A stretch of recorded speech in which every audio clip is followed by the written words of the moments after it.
So just a few hours ago this morning, we had breaking news of a Mississippi Walmart hostage situation in which a young female was holding up an associate of Walmart's at gunpoint.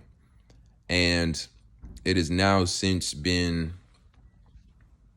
reported that the suspect in the crime was killed, and there are no other reported injuries at this time. And this is this is going to be a story that you'll see more than likely used for race baiting conversations on both sides, meaning conservatives and liberals, the left and the right, because it's just one of those perfect situations where you have a young black female holding up holding up a white worker of the store with guns, and she eventually gets shot by police. It's like the perfect storm for those kind of media narratives to be pushed. So let's get ahead of it. And let's say that this doesn't necessarily have anything to do with race, the situation that happened there. We can have our thoughts and opinions on why certain things happen between certain people, and we can group those things together. And I will even argue that there is a lot of benefit from having those kind of pre-connotations and discriminations. I think that that is actually a good thing to a certain degree, until it gets to the point where you start to paint narratives delusionally where they shouldn't be. I'm not going to tell you whether or not this falls into actual race-related issues or currently, because we don't have enough information.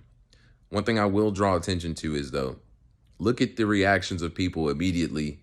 The fact that people immediately react based off of the races of the people without knowing the story is just something that I'm trying to move past. I'm not angry about it. I'm not upset about it, because I've been there. I get it. I understand. I've been on both sides of it. I just don't care about those things anymore.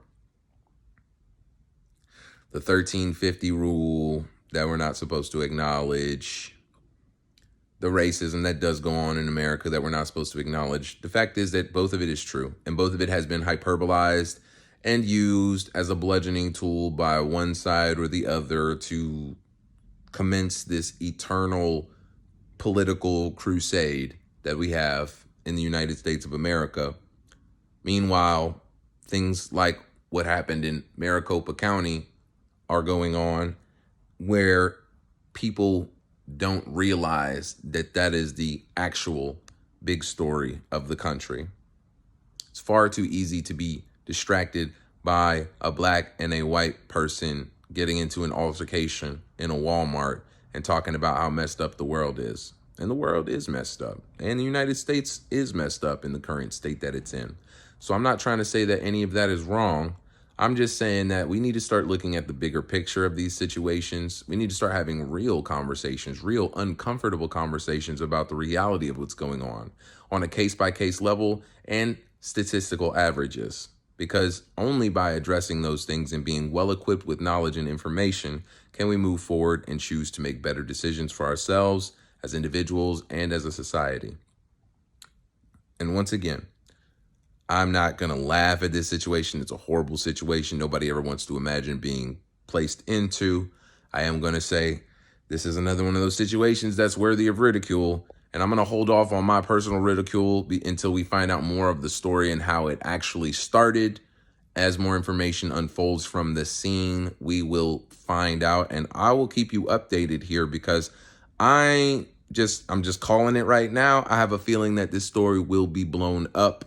It's the holiday weekend. They love a good tragedy on the holiday. So let's keep our eyes on it and keep your wits about you. Check multiple sources whenever you're looking for information on this scenario. And please don't fall victim to the race baiting, grifting, bullshit coming out from both sides. My apologies for cursing.